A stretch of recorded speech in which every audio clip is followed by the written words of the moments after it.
Welcome, everybody, to Campaigns and Concoctions, where we are a bunch of delighted debaters who like to drink and play TTRPGs.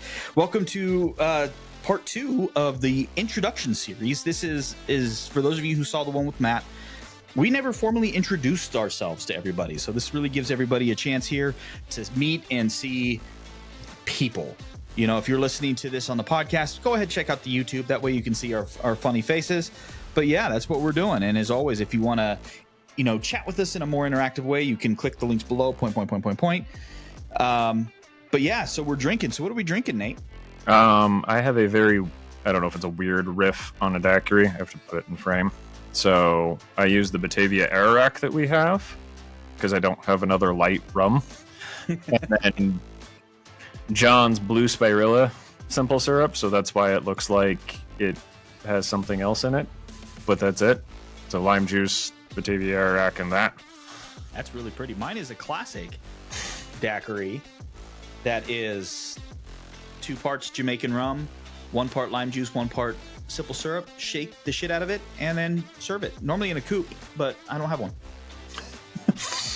As we established last time, guys, like Matt and I were both drinking from rocks glasses because we didn't have coupes. So, really excited. Thanks, Nate. I think this is going to be a really interesting contrast to what we had with Matt because you've been in this space for a little bit longer than all of us. So why don't we just roll right into it, to the first one. Tell us how you got into TTRPGs. I can't. The thing I pinpoint would be playing in middle school. Like I got introduced to it 8th grade year. And so it was right before 3rd edition came out. So I played. Had the guys show us how the game works as we were doing stuff on Advanced Dungeons & Dragons or 2nd edition. And then found a group in high school that we played 3rd edition, not really campaign style, did a little bit of this, a little bit of that, and then went to the Art Institute. That's a corporate art school, or was. It no longer exists. Which means there's a bunch of nerds there as well. And so I got introduced into other types of TTRPGs there. Played Werewolf and Shadowrun that I can remember. Yeah. Which those are fun because they're dice pool instead of D20 based. Shadowrun is also cyberpunk, whereas Werewolf is the werewolf branch of World of Darkness from Vampire the Masquerade. Most people recognize that one over Werewolf. And then it was several years. I tried to run a Dresden's game when that came out. I think I had the initial setup and we kind of created characters and then never met again, like most TTRPG tables. Woo! Nope. And then it was Dust and I both started watching Critical Role probably within a few weeks of each other and then discussed like, okay, I want to play now. And since I've had the most experience up to that point, it was, I'm running the game because nobody else knows how to play. Okay. Yeah, I mean, you were my first DM. Yeah, and so we started that 2014, 2015? Yeah, I think the game started early 2015. Yeah, so we established that I was this last with Matt. He'd been playing with you guys for he thought it was 8 years. So I think it's been longer for you two, or for the rest of the group, except for me and Jared. Like I think you guys are coming up on like 10 years. We're at like 9.5 for, I think it's John, Dustin, and I. Maybe Curtis was at the first one. I'm trying to remember if Curtis was at the first few. Yeah, he was. Breezy was in the first group. Matt came in a little later, 6-9 months later, because we had some people drop and rotate out. So he came and was in after that. So he's probably right at about 8 years, but. Okay. And I'm like right there, like 8-ish, 7.5, and then I think Jared's right around 6 or something. Yeah, because we moved locations. That's probably about a year after we moved locations that Jared came in. Because we played at Dustin's old place, and then Dustin and John moved into the space that you guys record in now. Yes. And then the shuffle has begun. And then you and I lived together for a while and la la la la la. So this is a really tight-knit group, family, just so you know. Like we spend a lot of time with each other at times. sometimes too much, and then we disappear for a little while. That's fair. That's fair.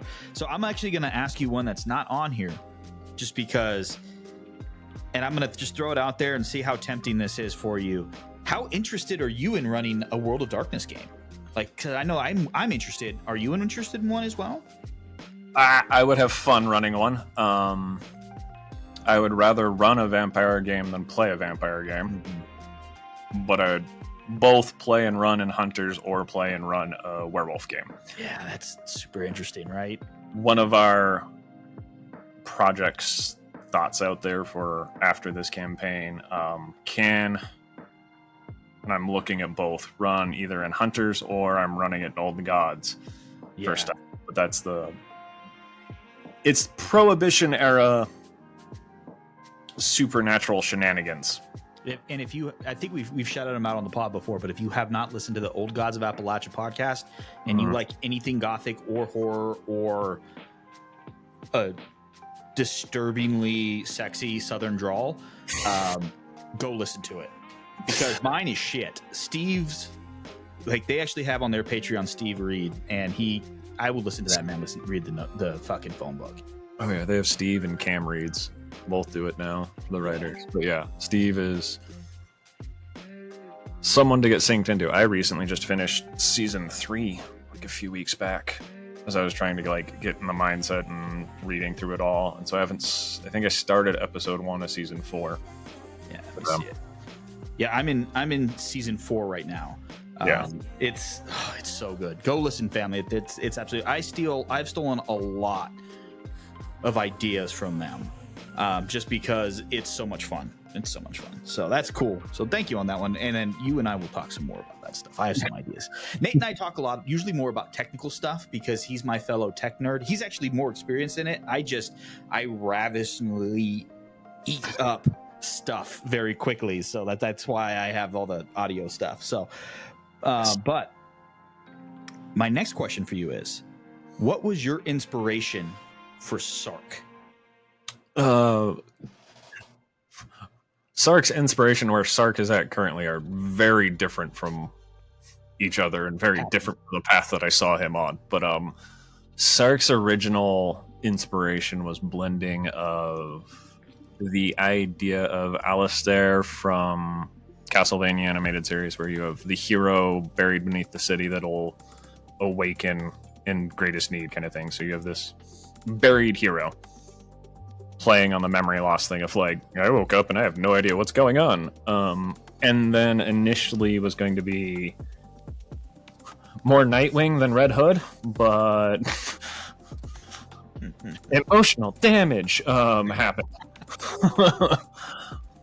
So yeah, he was built to be kind of maybe more of a midpoint between Nightwing and Red Hood, not really as noble as Nightwing, but not totally like just shoot him, it's easier, as Red Hood can be.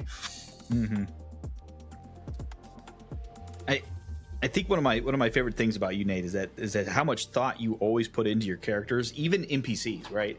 Mm-hmm. Like, you always put a ton of thought into like, what's the motivation, why do they work, these things. I love it. It's fantastic. It definitely makes it as a DM a lot easier to run the game, because then then I can do emotional damage, right? I mean, that's essentially my goal as a DM, because I run such long games, is to be like, I'm gonna break you with your own knowledge. Well, it's a fun journey, because, as I said, like, Sark is nowhere where I thought I'd be along the journey, because he is currently still in a very dark place from everything, and it's just, but from his current memories, like, it's a weird memory thing. He's still like, his emotional age is a lot younger than his physical age, for sure. For physical age, and then everyone else in the party too. Like, I don't know how to deal with this. I don't have these memories. Like, he doesn't have memories of family. He doesn't have memories of the identity or the foundation that build identity. He has like, yeah, no, I know what a building is. I know what a door is. I know what a chair is, but I don't have that foundation to build an identity from. So, if you've been listening, all the fun stuff where we were playing in Ruins, I have basically an angry toddler on my hands when it comes emotionally. Like, that's what he is at times with that stuff reacting. Mm-hmm. Yeah. Yeah, and it's good. That's because I'll tell you what, the shape of the campaign is nowhere near what cause I had laid some breadcrumbs, and you guys didn't follow them. You guys decided to take the very first thing that I showed you and be like, we're going to run with it, which I love. That's part of the way that I run a game is like I do leave it. There's always like 7 or 8 ways for it to go, and you guys didn't take any of them. But I just like, we're going to roll it into here. So it's been great. So I'd love to have seen, I think, you, Patrice, and Sid are having the biggest emotional journeys so far in the campaign, and I'm loving it so far. Which will lead me to my next question for you. What do you hope to see for the duration of campaign 1?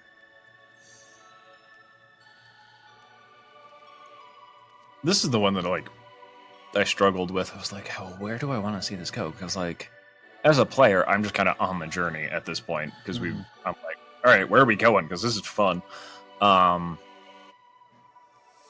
Like small things. I don't know if anything big.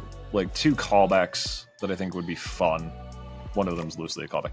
I would love to find the like magical prison or sent on. That'd be fun. The other one is I want to get the what was her name? There's a letter of it from her on her wall, I think. The person who was trying to win the election at Haven. Yeah. So her, like, she got away, and Sark's very bugged by that. Like, I want to go find her. Like, whatever tie-in, like, that's definitely a little bit in the back of Sark's mind, kind of eating, like, that one got away, and she shouldn't have. And so, like, either the not Kukri, that's the Blade. Yeah. The Raven race. Kinku. Yes, Kinku. Muddled all of the terms, names, stuff. But the Kenku that helped get her away, Sark's a little like, I don't like that one. Yeah. And so it could be like, those are 2 things that are both in my and Sark's craw to like, how can we help resolve those if we can, or does that just like dictate where Sark goes after the campaign? Mm-hmm. And I will say that like it was one of the things that Matt said as we did this was that he's like, well, now this isn't going to happen because I've told her, like, no, dude, there's a dual meaning behind this question. One, I think it's interesting for you guys to have that goal, and it does inform me, help me decide. I'm not going to say that anything's going to happen, but you never really know how this is going to go. So it's like things that are there. I've thrown so much out. We're at level 11 right now, I think, right? And yeah. We've been playing for 2.5 years almost. This is the longest break I think we have taken of a month in the 2.5 years. So since we did the campaign, yeah, we've got a lot that we have done. So I mean, it's really interesting to see. I do like throwbacks when I can, or callbacks when I can. So it's going to be interesting to see how that works. So yeah, that's awesome. Yeah, those are good ones, Nate. Yeah, I like that. I was gonna say the one that we haven't gotten completed, and the one that was aggravating because I had her until you were like, "Nope, Kenku's bigger." I was like, "Oh." As a player and a DM, I get it, but Sark is very annoyed that she got away because he had her. Yeah, it's one of those things where sometimes I have to, and this is the advantage of this is kind of why I like it. At times, I both love and loathe the table that we have because almost everyone has run a game. And everyone, except with the exception of Matt, wants to run a game. Mm-hmm. So it's like everyone is they're very rule savvy. They're super smart. So it's a challenge as a DM. But at the same time, they're also like, there's always that, I wouldn't have done it that way. And it's never a mean spirited thing coming from any of us, right? But it's just like, I wouldn't have done that. But, so it's. I was going to say, you'll hear it when we're arguing rules. For me, I'm like, rules as written, and it's not this is the way things should be. It's here is the written rules. Like, how do we evaluate? Because even the books themselves are like, look, the rules are rules, but they're guidelines for you to flex and bend to make sure the game is still enjoyable. Like, if a rule causes problems, take it out. That's in the game. That's where I think I know there's been. I mean, there's many things that you and I have gotten drunk and talked about in very long term. But that's one I think is one of the more interesting ones that you're like, we should really sit down and record our musings on this stuff so it helps people. So it's like I tell people all the time when they're running games, they're like, but it says this. I'm like, yeah, but was it cool? Well, no, then it doesn't work, you know? Yeah, that's it. I will always be a person of using the rules that are written as a framework because it's easy to set expectations from those. Yeah. But rule of cool, I will definitely have it bend and sway and kind of change, but I will never be the extreme of, if it's cool, I'm going to break the game for it kind of thing. I'm like, no, limitations make you work within a different environment and then kind of help with expectations. And I agree with that as well, because I think verisimilitude stems from a societal expectation, from laws and rules and all these things. Like, it feels lived in when there's an expectation that you're going to follow society's rules, even if you don't, you know? And then the rules of DICE just kind of make that more enforced. You know? Well, yeah, and it's even like physics in the real world limits us in a certain way. And that's kind of what the game rules are, is they're trying to gamify physics in a fun way to be like, here's the limitations that most people deal with. As a hero, are you going to break them every time? No. But there are going to be moments that stand out that you defy these universal rules that everyone else seems to be restricted by. Words are hard at the moment. It's Friday. Generally speaking, if my jaw hits the ground, I'm going to let you do it, right? Like, you really need to shock me. And I think that's one of the things that a lot of my other players don't always understand. They're like, but you did it this time. I'm like, yeah, but that was like, you remember that time. You know, this is like, you're just mad because I won't let you open a door. Yeah, there's, having played with this group for a long time, and Curtis and John for a long time, and they both are very, how do I make the rules work best for me stuff. Like, there's an element to rules as written breaking the game in a different way that's not fun, where it's like, yeah, this stuff, like, I'll just throw it out there, elven accuracy is never allowed in any game I run, period. That's a rough one, right? Because Curtis had it at one point for like a short thing we did, but even before that, Curtis with ranged weapons and advantage and stuff was a little obnoxious. He's like, look, elven accuracy. I was like, no, you can try it. Yeah. But yeah, so it's something that, now it's DM talk instead of just campaign talk, but something as a DM you start to build a balance for and understanding is what rules is written help a game and what rules is written take away from a game. And it will not be universal. It'll be, how does your table play? Exactly. Well, I think even though it is DM talk, I think that really helps. It'll help the especially when they get to this point, as they have listened to you play the game, and especially like our interactions, because like there's not a lot of like battling with rules, or if there is, it's a lot of times like, hey, what do you think? You know, because like you have a knowledge and a different perspective. I may not always agree with it, I may not go with it, but at least it's there, right? So it works. It's totally great. But I think that's where we're going to end it right there, because I don't want to go too long, because, you know, it is what it is. But thank you, Nate. That was wonderful. Really good, insightful answers as always. Hey, thank you, audience, for listening. As always, we were talking about that last time. The next time that someone asks about TTRPG actual plays, please recommend us. You can always engage with us in a more interactive way. Click the links below. Point. And just be a decent human. And until next time, drink well. Drink well.